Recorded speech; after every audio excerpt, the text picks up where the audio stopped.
2020년 9월 4일 새벽 묵상입니다. 오늘 함께 나눌 하나님의 말씀은 에레미야 28장 15절. 선지자 에레미야가 선지자 하나냐에게 이르되 하나냐여 들으라.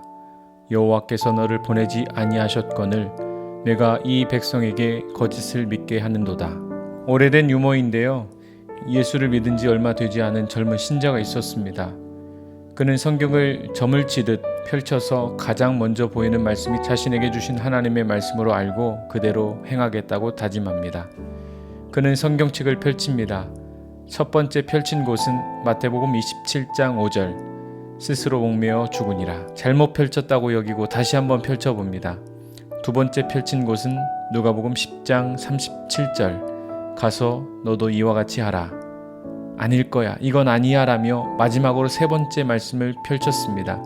사도행전 22장 16절 왜 주저하느냐 라는 말씀이 쓰여져 있었다고 합니다. 이 유머를 통해 하나님의 말씀을 얼마나 쉽게 받아들이려 하는지 우리의 모습을 알게 됩니다.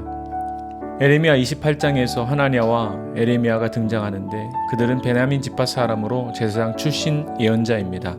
그들은 서로 다른 메시지를 내며 자신의 말이 하나님의 메시지라고 선포합니다.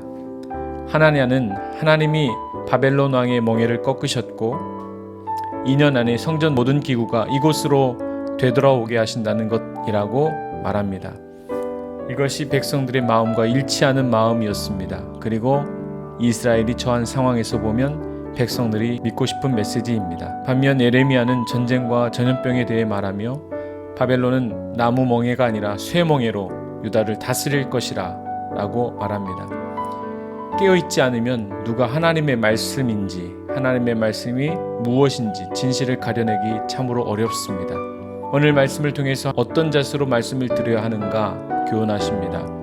여러분, 하나님의 말씀을 받을 때 어떤 자세로 받으십니까?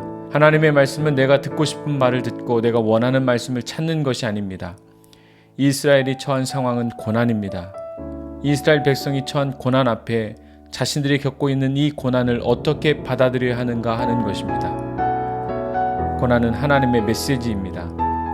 고난을 회피하는 것이 최선이 아니라 고난에 머물러서 고난에 담겨 있는 하나님의 뜻을 물어야 하는 것입니다. 사랑하는 성도 여러분, 나의 바램과 하나님의 뜻 분별할 줄 아는 영적인 눈이 띄어지길 원합니다. 고난을 통해서 믿음이 자라고 하나님을 더 가까이 한다면 고난은 쓴 약이지만 양약이 됩니다. 위기와 고난 앞에 그 고난을 벗어나고자 회피하기보단 고난의 시간 속에서 하나님을 더욱 의지하고 그래서 믿음이 성장하고 고난을 통해서 하나님을 향한 간절함이 되살아나기를 간구합니다.